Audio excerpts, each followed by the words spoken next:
Bellas Artes es investigación. De Miguel, la danza y otras cosas. Lleno de transformaciones sociales, renovaciones estéticas y figuras carismáticas, arranca el vigoroso siglo XX, con la presencia de México en el panorama universal. En ese contexto, surge la figura de Miguel Covarrubias. Nació en 1904, bajo circunstancias que marcaron de manera favorable su sino. En su familia hubo personajes que ocuparon cargos públicos, tanto en el régimen porfirista como en el revolucionario, lo cual le permitió transitar sin contratiempos ni rupturas violentas de un régimen a otro. Efusivo y tímido a la vez, con dotes naturales para el dibujo, inició su formación autodidacta en 1920 y luego empezó a trabajar con personalidades de la cultura y de la plástica mexicana como Rufino Tamayo,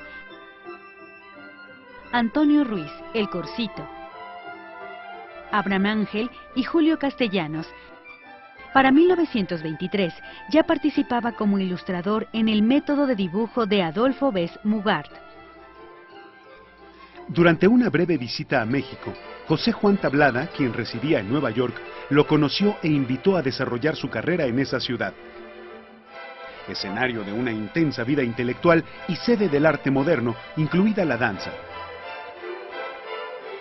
Tablada introdujo a Covarrubias en el ambiente artístico neoyorquino, por el que desfilaban figuras como Picasso, Stravinsky, Diaghilev, Jean Cocteau y James Joyce, entre muchas otras.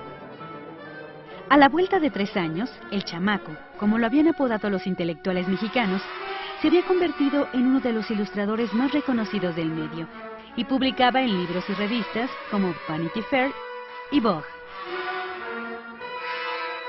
José Limón relata cómo conoció a la pareja Covarrubias, integrada por Miguel y Rosa Rolanda, en 1930, en una fiesta que tuvo lugar después de una función de teatro. Eran jóvenes, bellos e infinitamente atractivos. Formaban parte de un grupo de artistas e intelectuales mexicanos residentes en Nueva York, entre los que se encontraban, además de Tablada, Adamo Boari, Adolfo Bess Mugart, entre otros. No los volví a ver sino hasta 1950, cuando los Covarrubias viajaron a Nueva York para formalizar la invitación hecha por el INBA para definir el proyecto a fin de desarrollar la danza en México.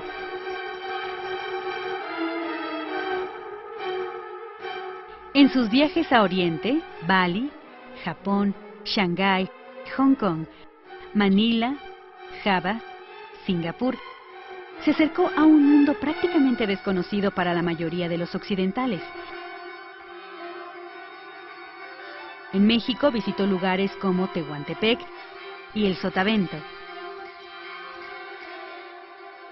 Su espíritu antropológico lo respaldó en el registro de sitios, individuos y objetos que recopiló en su travesía como turista profesional del mundo y nuestro país.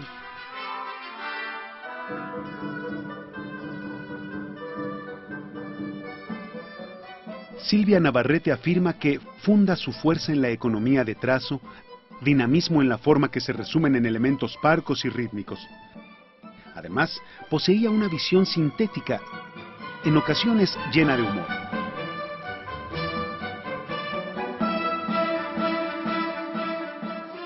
Más allá de su trabajo plástico de antropólogo, etnógrafo, arqueólogo, cartógrafo y humanista, queremos abundar en su labor e influencia en la historia de la danza moderna mexicana.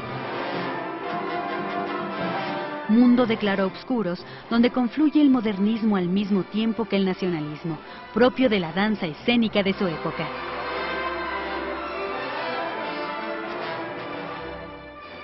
Tras su larga ausencia, Miguel Covarrubias llegó a México en junio de 1950, con el nombramiento de jefe del Departamento de Danza. Era la etapa final del régimen de Miguel Alemán, quien había creado el Instituto Nacional de Bellas Artes, y por primera vez se contaba con un departamento de danza con funciones y presupuesto propio. Su acentuada sensibilidad por el movimiento y su afición por la danza como dibujante y asiduo espectador, además de haber creado escenografía y vestuario para obras como Rancho Mexicano y el Ballet de Tehuantepec, presentados en Broadway, lo validaban en el cargo.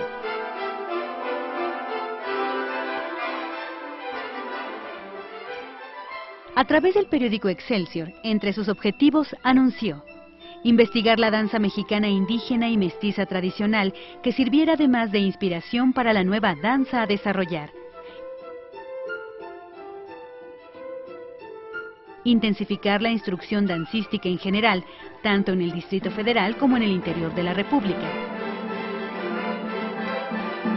Y por último, asentar bases sólidas para desarrollar la danza profesional, con perfil nacional y un trabajo técnico avanzado.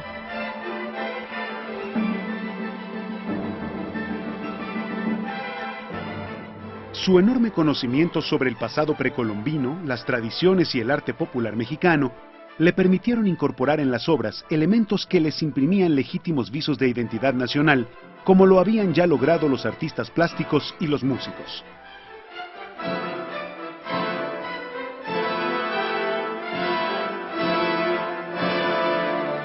En un primer momento, invitó a la Academia de la Danza Mexicana al bailarín norteamericano Javier Francis. Creó la sección académica e invitó a filósofos, historiadores del arte y folcloristas de la talla de Luis Ríos y Vicente T. Mendoza, y también a creadores de disciplinas afines, como Francisco Domínguez, Julio Prieto, Antonio López Mancera. Covarrubias mismo se encargó de impartir las materias de arqueología y culturas prehispánicas.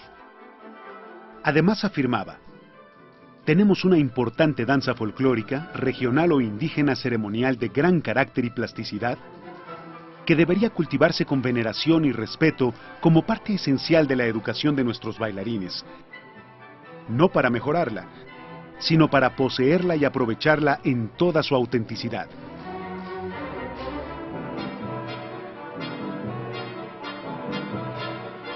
Con su inteligencia y carisma logró congregar y cohesionar al convulsivo gremio dancístico.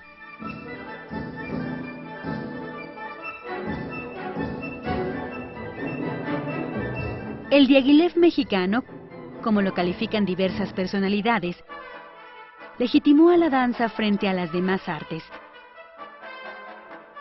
Su apoyo fue tal que para el estreno de alguna temporada se le vio descolgar su propia obra plástica de su casa de Tizapán para venderla a Mizrahi y poder así salvar la situación económica del momento. Covarrubias estaba convencido de que lo propio debe nutrirse de lo universal.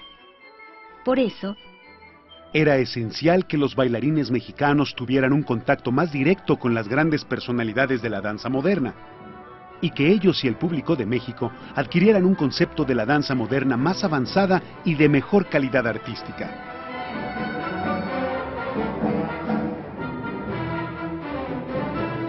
Ese fue el motivo por el que Covarrubias invitó a José Limón, quien llegó en septiembre de 1950. En Limón se concentraban varios atributos fundamentales: su inclinación por tratar temas mexicanos,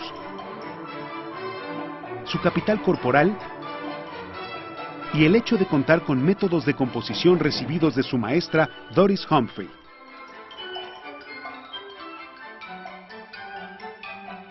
Para promover el fortalecimiento de la compañía a la que llamó Ballet Mexicano, programó temporadas en las cuales estuvieron presentes José Limón y su propia compañía, contratada para presentarse en el Palacio de Bellas Artes. Humphrey impartía clases de composición. Con Covarrubias, Limón se ocupaba de definir los proyectos coreográficos, música, vestuario, escenografía, y llevaba a cabo los montajes e invitó a los jóvenes bailarines a crear su propia obra. En un primer momento respondieron Rosa Reina, Javier Francis y Guillermo Kiss. Las obras estrenadas en la temporada de marzo-abril de 1951 incluían las piezas de Limón, Los Cuatro Soles y Tonancintla, para las cuales Covarrubias diseñó la escenografía y el vestuario.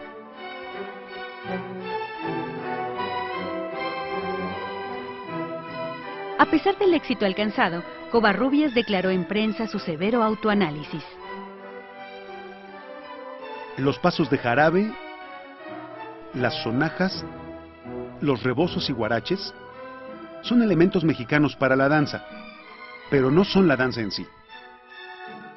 Lo que se necesita es asimilar el espíritu mexicano. Luego vinieron la segunda, tercera y cuarta temporadas.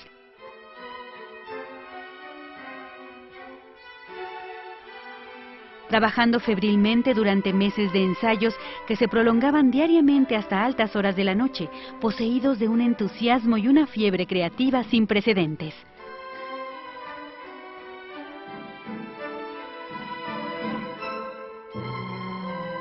De entre las obras destacaron Antígona de José Limón, Toxcatl de Javier Francis, El Invisible de Elena Noriega. Guillermo Arriaga afirma que Covarrubias les sabía dar confianza, apoyo y seguridad en una relación que, lejos de intimidarlos, permitía que se lanzaran. Otra manera de desarrollar el talento de los jóvenes mexicanos fue mediante apoyos para asistir a cursos como el Festival de Danza Jacob's Pillow en el verano de 1951. Los bailarines recibieron una carta notificándoles que habían sido beneficiados con una beca. De esa forma, Valentina y Marta Castro, Rocío Sahagón, Beatriz Flores y Guillermo Case permanecieron poco más de un mes por allá y participaron en el American Dance Festival, en el que bailaron Tonantzintla. Para impulsar la danza mexicana en el extranjero, según testimonios, se organizaba una gira a Nueva York coordinada por el cofundador del New York City Ballet, Lincoln Kirstein. Sin embargo, el cambio sexenal lo impidió. En 1952 dio inicio el régimen del presidente Adolfo Ruiz Cortines. En ese momento, con apenas 2 años a cargo de la misión de organizar la danza en nuestro país, Miguel Covarrubias presentó su renuncia a Carlos Chávez, titular del INBA.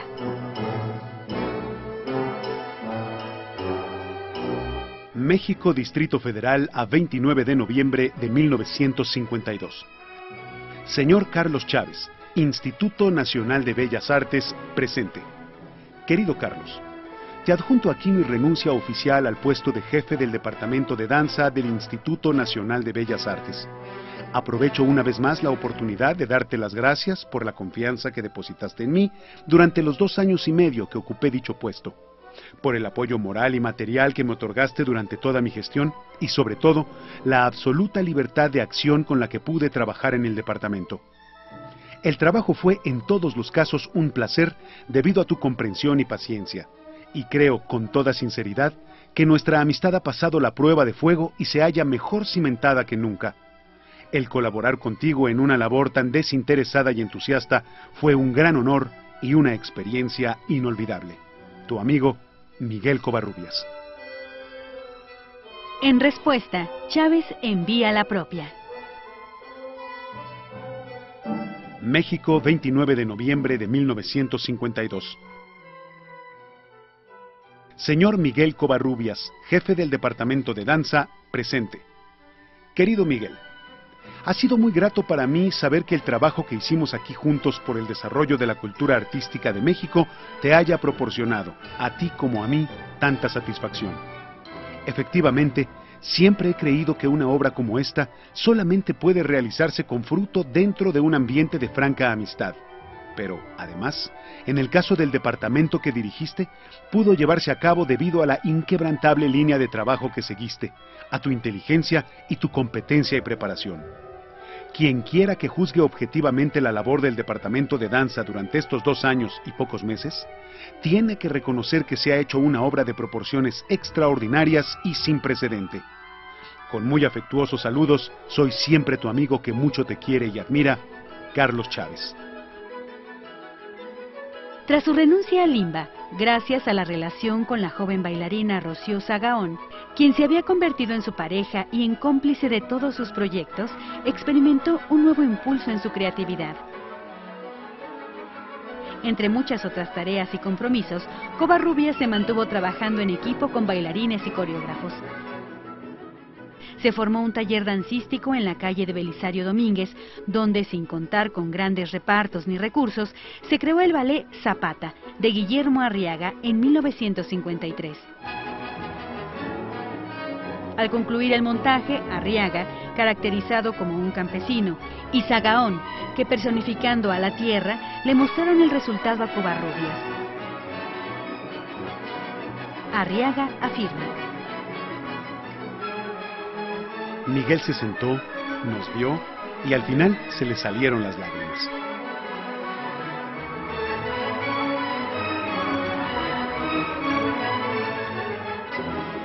Víctima de una larga enfermedad hepática, Miguel Covarrubias muere hospitalizado en 1957.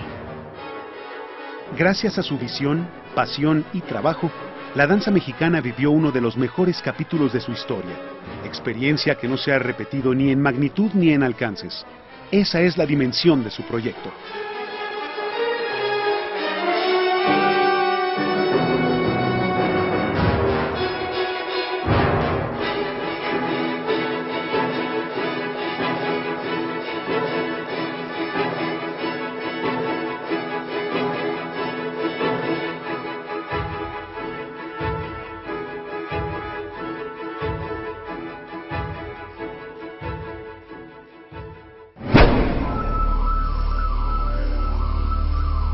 Secretaría de Educación Pública, Gobierno de la República.